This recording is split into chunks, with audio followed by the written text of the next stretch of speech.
It's officially our last day on the Virgin Cruise after 5 days. I'm gonna give you my honest opinion on how the experience was now that I have experienced it for myself, and I'm also gonna share the pros and cons and whether I would do it again. According to all the cruise experts and gurus, this is the best cruise line. So of course I had to check it out for myself to see if that was even true, and I have to say, I'm not sure if I fully agree with that. So let's start off with my first impression when we boarded this Valiant Lady cruise ship right here from Miami.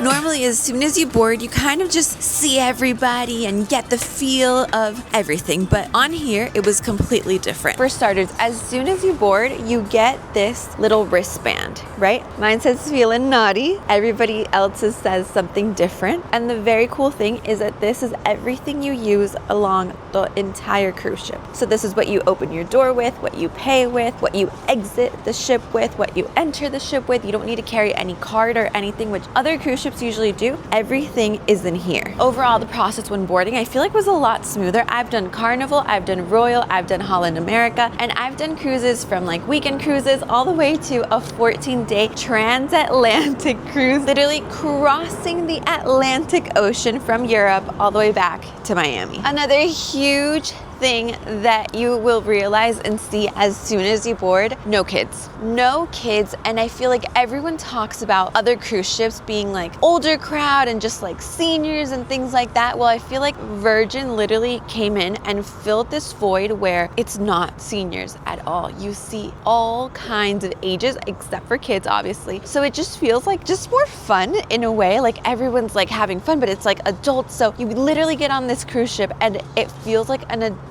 playground. There's swings, there's courts, there's like all these fun cabanas, like really fun seating areas where it just like brings up the energy to another level. Especially when you leave from a cruise like Miami, when you have so many options. Look at all these cruise ships literally just sitting here. Well, that's when it's important to know like which one is going to be the best one for you. Another thing that I saw online and I was like, oh, it actually does feel like this, is that Virgin markets himself as a super yacht meets your dream destination. And it literally feels like that. Like you don't have the usual cruise, like not amenities, but kind of like lingo. Like there's no cruise director. You don't wake up every morning like, good morning, it's 8 a.m. and we're here. You don't even hear like the horns, the honks, whatever it's called. You don't hear any of that. Like you're never woken up. It's never like any of that atmosphere. So it's kind of cool. Like at first I was like, wait, are we missing something? Like is our room intercom not working? And then I was like, oh, it's on purpose. Miami is looking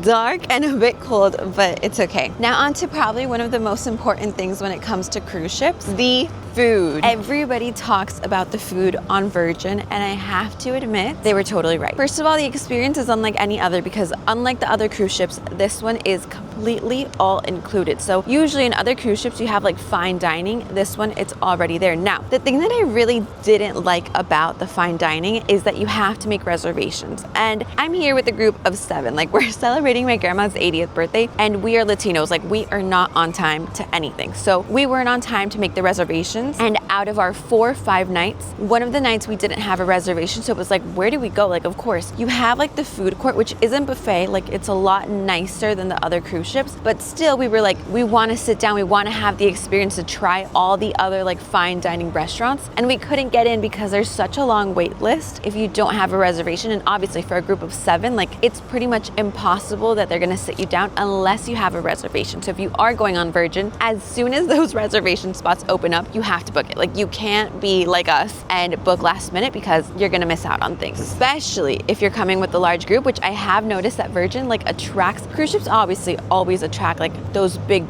groups, but another really cool thing is that Virgin also has like the solo package. So you get your stateroom for solo, like it's specifically designed so that you're not paying more for going alone. And they have a ton of like solo events on the cruise. So it's like if you want to meet other people, it's the perfect opportunity to. Now, when it comes to the other food here, I think another big conception that people have on Virgin is that, oh, Miami.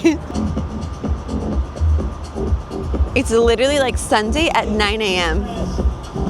as I was saying, another big conception that people have on Virgin is that it's kind of like a wellness cruise, not fully a wellness cruise, but if you do want the options for like more wellness food and workouts, like we're literally on the jogging path, well, they have that. And I loved it. And they were right. It's so good. They have poke bowls, they have acai, they have cold pressed juices, they have smoothies with protein, they have workout classes all day long. Core class, I tried, it was so intense for your abs. They have HIIT, they have TRX that I couldn't sign up to because I didn't reserve on time. You'll have to reserve. They have all these options that are literally so cool because I feel like everyone has a connotation that cruises are just like unhealthy and you're binge eating and you're drinking all day. It literally doesn't have to be. Oh, and I have to add that here at every restaurant, at every bar, they have no alcohol like mocktails, and then they have low alcohol as well. And then when it comes to what you're actually doing on a cruise, I was mind blown. The last cruise that I actually went on was that transatlantic cruise. So apart from the fact that it was 14 days, there were times where it was like, okay, there's just free time. Here, no free time at all. Like you are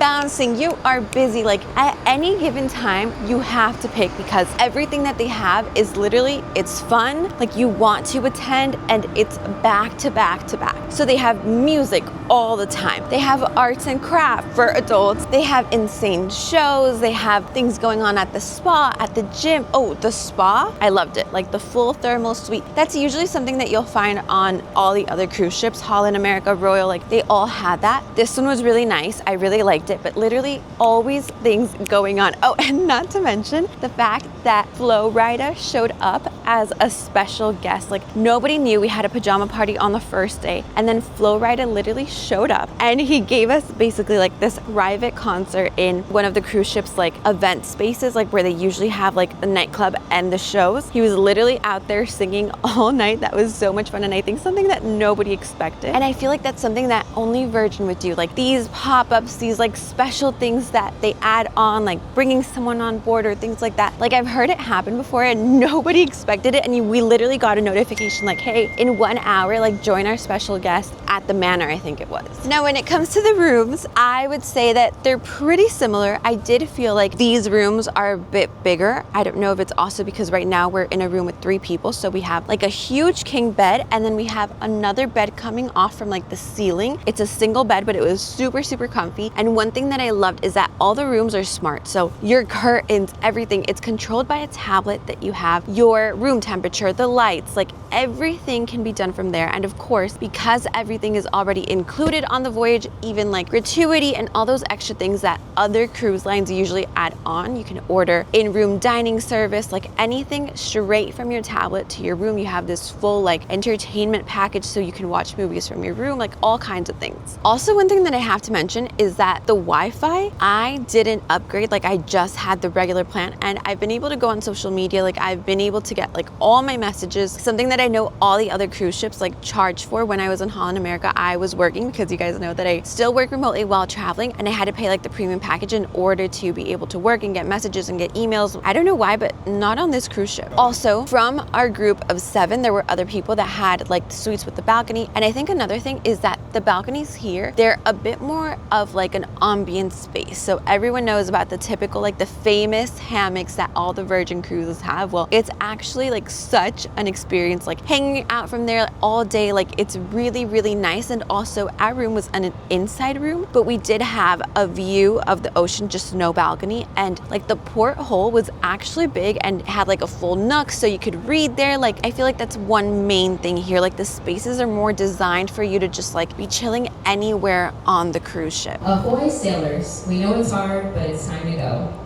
We hope you've had a great time. This is the only time that they've done like a communication thing, and it's obviously because it's time to go. Like it's officially time to leave. But before I leave, let me give you like a full list of pros and cons. So obviously pros, the ambience. The crowd was so fun. I've heard that people say it's only seniors. It's not. There was people of all ages. Everyone was here for a good time, and you could feel it. You could feel the difference in the ambience. First of all, for example, compared to Holland, Holland is a lot more of a quieter cruise line. You could obviously feel the difference compared to Royal, because because there's no kids running around. You could feel the difference compared to Carnival because I feel like here the people are down for a good time. We know Carnival has a good time. I've gone on Carnival, but here it just felt a bit different in a way. The rooms I loved, super comfy. The food was honestly so good, and the fact that you had so much variety, like poke bowls, acai, burgers, pizza, like sit down stuff, I loved it. The entertainment was unlike honestly any other cruise ship. Like I feel like I actually have to come back because I missed out on this, I missed out on this, I missed out on this. I really want to do the TRX class because I have this whole series on Instagram where I do like wild workouts, and TRX while at sea, like you're bouncing off on this cord, like I have to try it. Now for the cons, super important. I feel like the ship, obviously they're going for that super yacht feeling, and you feel it. It feels a bit more exclusive. You feel like you have these private areas for your group if you want to just have like more reserved space. It doesn't feel like everyone's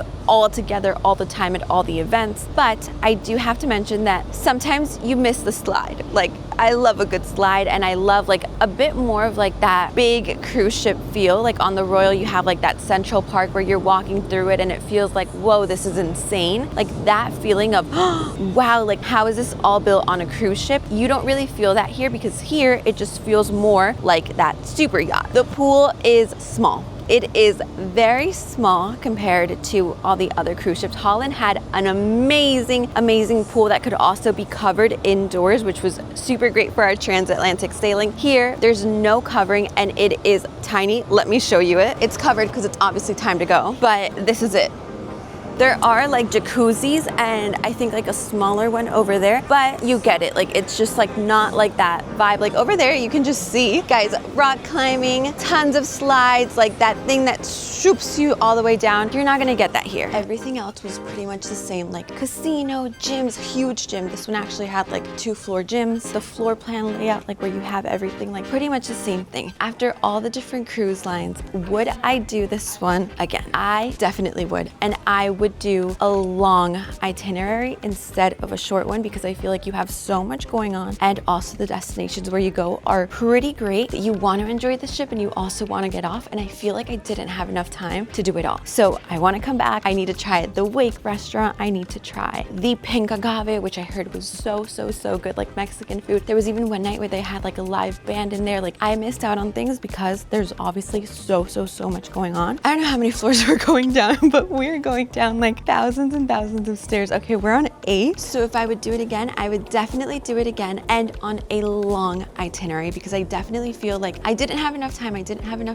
There's like 2 restaurants that we didn't even get to try. I think actually 3 with the Razzle Dazzle. And because the locations were so good, on this trip we actually went to Key West and Bimini. It felt like we wanted to get out and explore, but there was also more things on the cruise ship that we wanted to do. So I actually, after all the other cruise lines that I've been on, I obviously need to try Norwegian, MSC, and Princess. I haven't tried them yet, but my next cruise, I definitely want it to be Virgin again, but on a long itinerary so that I can compare like long itinerary like I did on Holland, but on Virgin to see what it's like. Because obviously when it's long, it's so much different from like a 5-day one, a weekend one. You just get a very different experience. And those are my favorite type of cruises because I get to work, which I obviously do while traveling, and I get to experience the cruise ship and see places. Perfect for me.